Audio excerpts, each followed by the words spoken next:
નમસ્કાર વિદ્યાર્થી મિત્રો, વેલકમ બેક માય ચેનલ. આપ સૌનું ફરી સ્વાગત છે.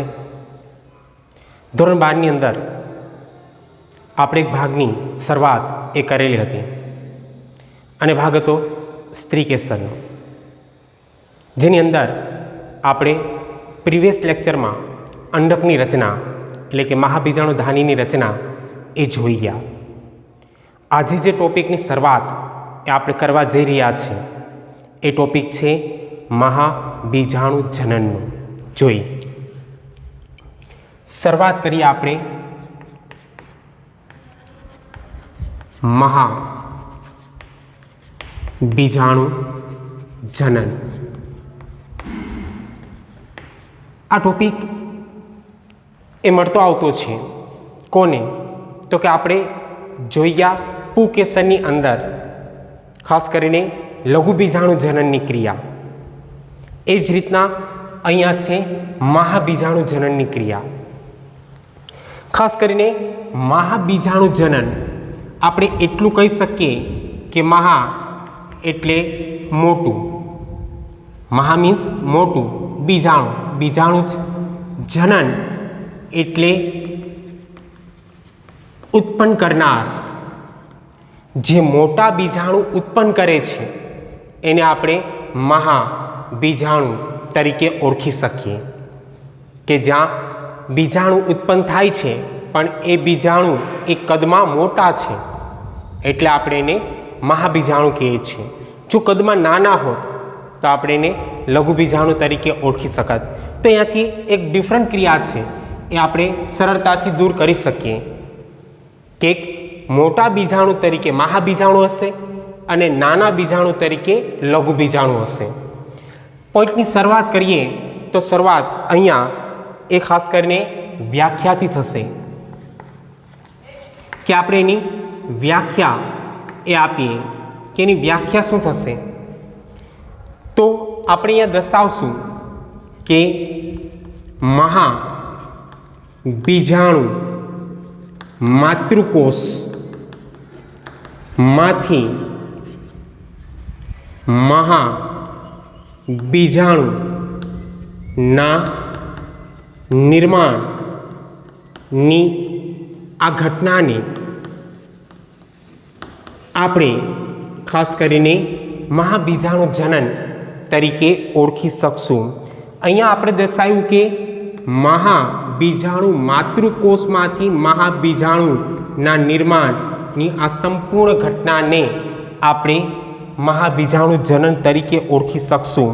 તો કેવા શું માગે છે? તો કે અહીંયા આવેલ એક કોષ જેને આપણે મહાબીજાણુ માતૃકોષ કહીએ, આને તમે એમએમસી તરીકે પણ ઓળખી શકો. આગળ હું દર્શાવીશ કે જેમાંથી ખાસ કરીને નિર્માણ એ કેનું થશે?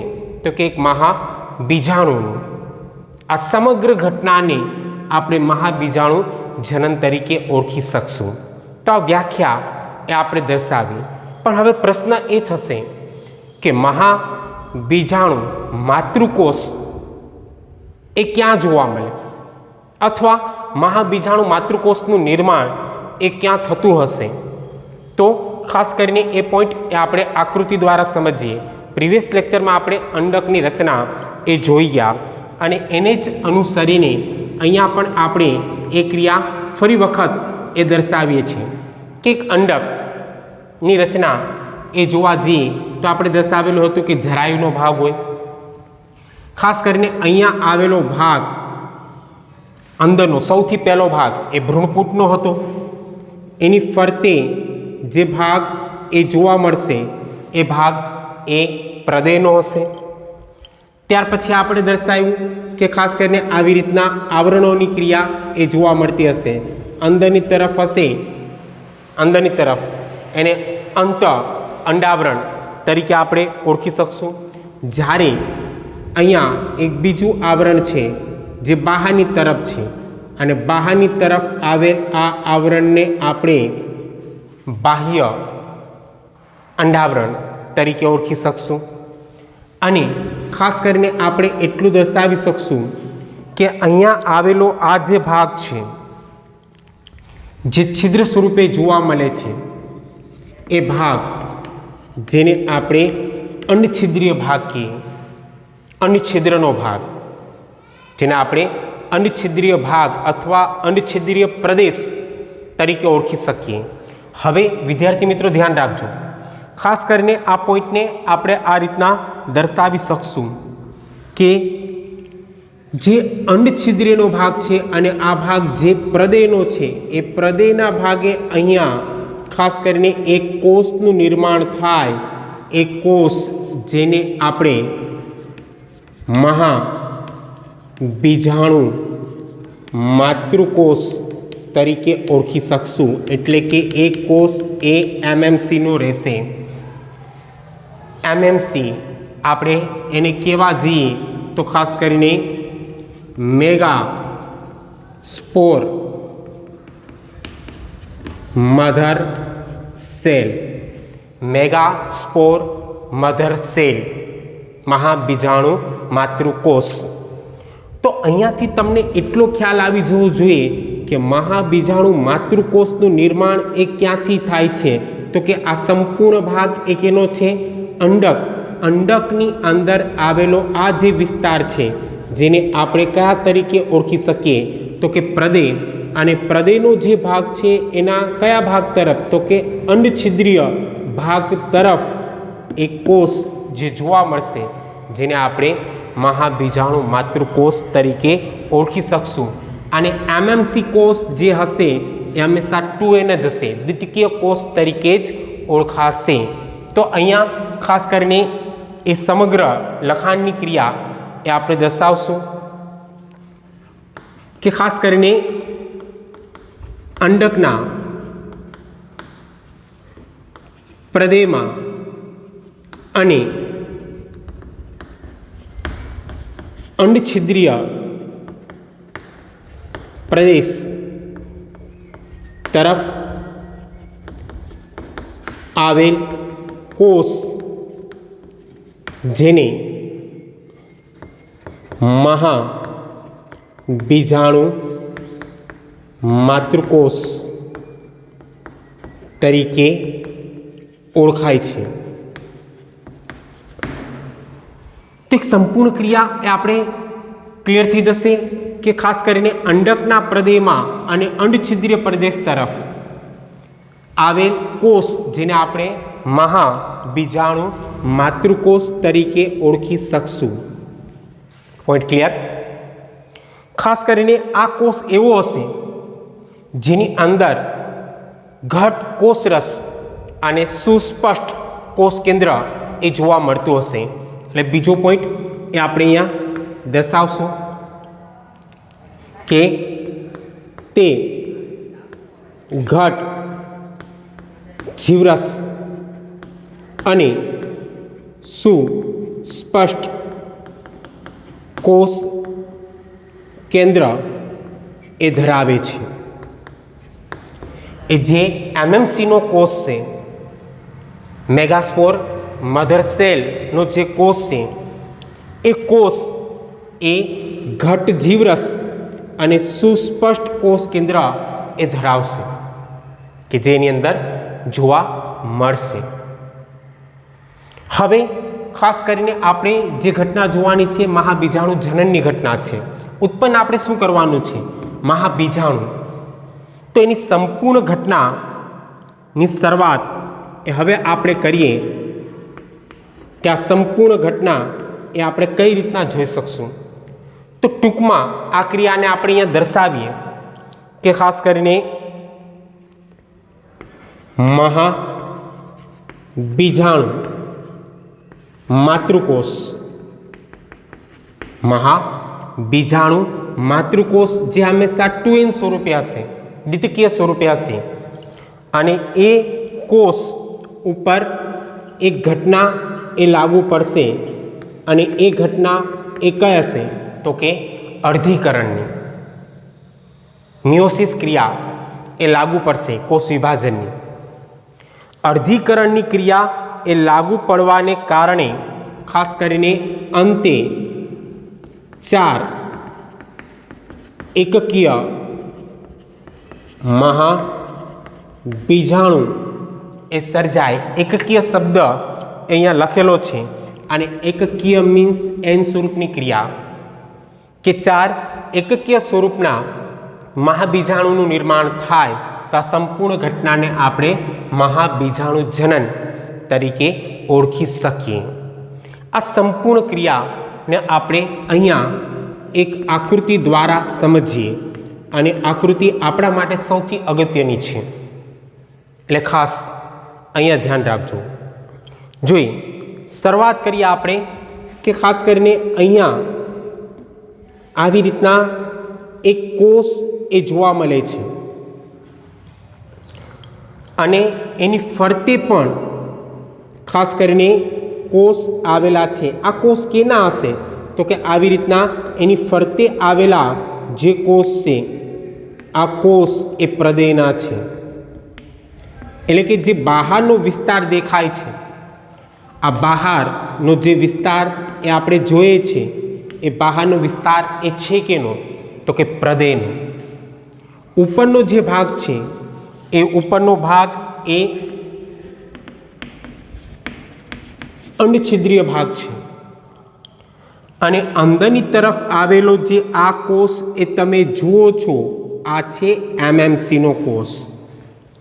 એ એમએમસીના કોષની અંદર ખાસ કરીને આપણે જોવા જઈએ તો અંદરના ભાગે આવેલ આ ક્રિયા એ કોષ કેન્દ્રની છે અને ખાસ કરીને એની આસપાસ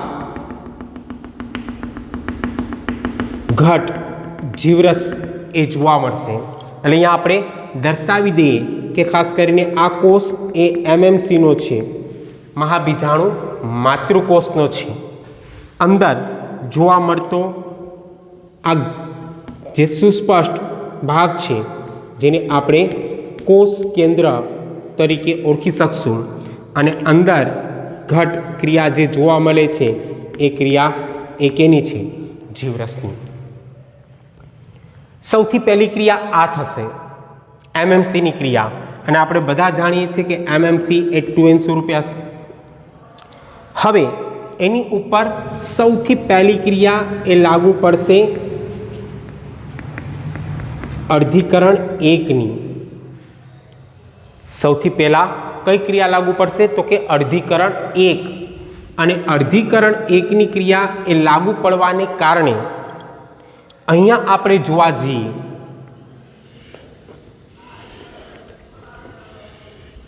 તો આ એમએમસી એ 2 કોષમાં ફેરવાઈ જશે।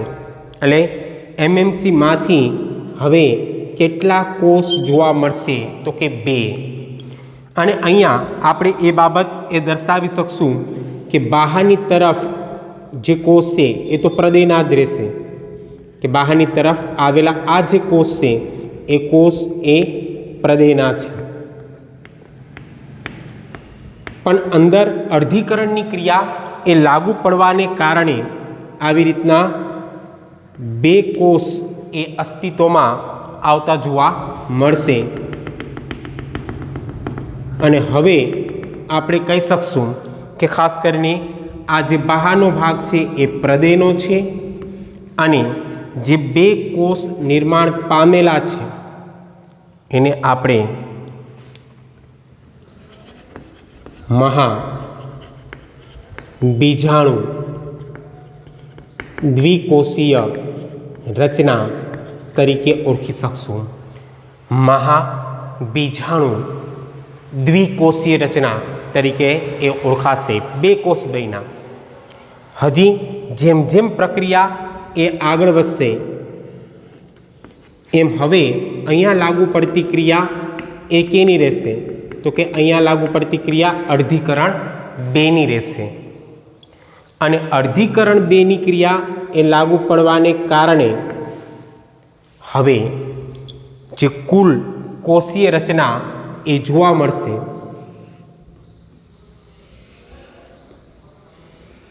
એ કુલ કોષીય રચના એ 4 હશે। અહીંયા આપણે દર્શાવી શકશું કે કુલ અંદરના ભાગે કેટલા કોષ એ અસ્તિત્વમાં આવશે। આ 1, આ 2, આ 3 અને આ 4 કુલ 4 કોષીય અવસ્થા એ જોવા મળશે. બહારનો ભાગ એ આપણે ખ્યાલ છે કે આ ભાગ એ કેનો છે, તો કે બહારનો ભાગ એ પ્રદેહનો છે.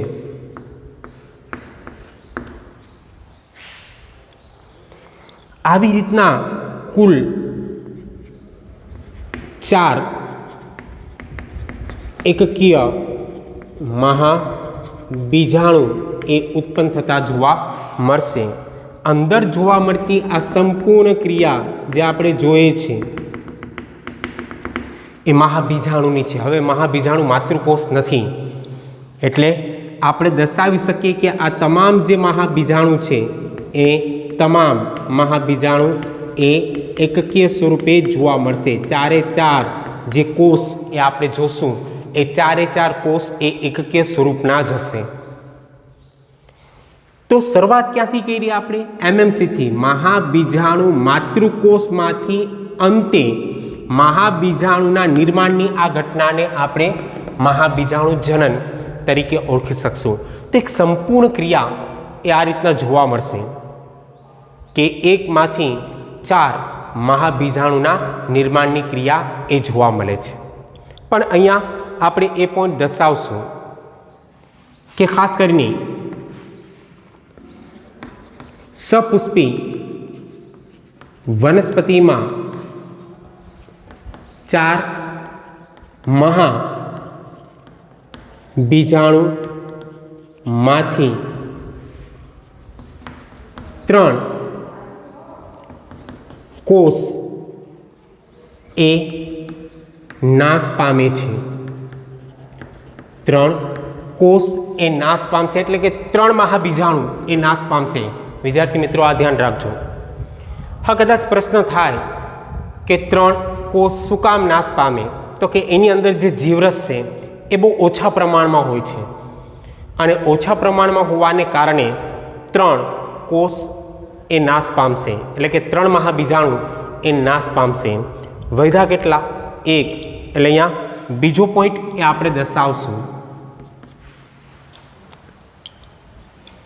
કે જે 4 મહાબીજાણુ છે એમાંથી 3 કોષ એ નાશ પામે છે.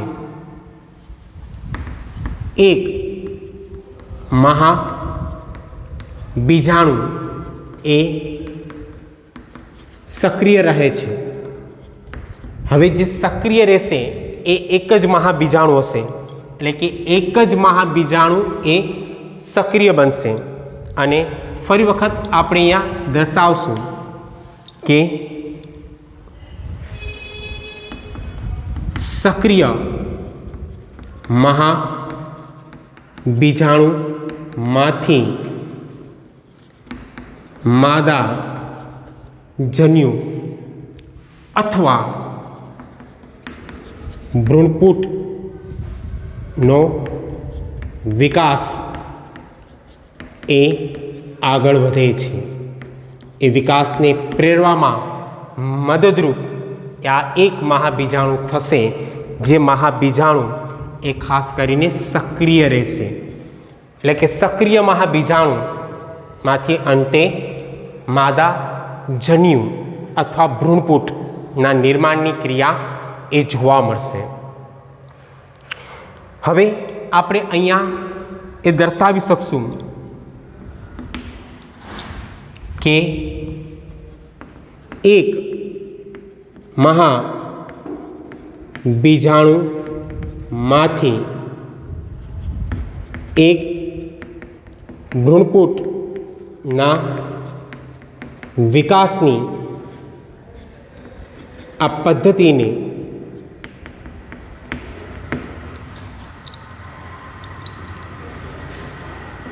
એક બીજાણુક વિકાસ તરીકે ઓળખવામાં આવે છે. એક બીજાણુક વિકાસ તરીકે એને ઓળખવામાં આવશે. એટલે કે એક જ મહાબીજાણુમાંથી ભ્રૂણપુટનો જે વિકાસ થાય એને એક બીજાણુક વિકાસ તરીકે આપણે ઓળખી શકીએ. ખાસ કરીને ટૂંકમાં કેવું હોય તો આ એક બીજાણુક વિકાસ, જેને આપણે સ્પોરિક ડેવલપમેન્ટ તરીકે ઓળખી શકીએ કે મોનોસ્પોરિક ડેવલપમેન્ટની ક્રિયા થઈ, એક બીજાણુ વિકાસ તરીકે આપણે એને ઓળખી શકશું. તો આ જે સંપૂર્ણ ઘટના એ આપણે જોઈ ગયા, એ સંપૂર્ણ ઘટના એ હતી મહાબીજાણુ જનનની ક્રિયા. પોઈન્ટ એકદમ સહેલો છે વિદ્યાર્થી મિત્રો, તમને સરળતાથી સમજાઈ જશે. અને ખાસ કરીને આ બધા પોઈન્ટ એ આપણા માટે અગત્યના છે, તો ખાસ ધ્યાન રાખજો. દરેક એક એક પોઈન્ટ જેમ ચાલતા જાય એમ ફરી વખત રિવિઝનની ક્રિયા એ દર્શાવતા રહેજો, મારી સાથે રહેજો. અને જો તમે નવા હોય તો મારી ચેનલને સબસ્ક્રાઈબ કરવાનું ભૂલતા નહીં. જે નીચે લાલ અક્ષરોથી સબસ્ક્રાઈબ એવું લખેલું હશે, તમે એને દબાવશો એટલે બ્લેક થઈ જશે અને બાજુમાં બેલ આઇકોન એ આવશે, એને દબાવી દેશો એટલે તમને મારા જે વિડીયોની નોટિફિકેશનો છે એ સરળતાથી મળી રહેશે. આશા રાખું આ વિડીયો એ તમને ગમ્યો હશે. Thank you. ધન્યવાદ.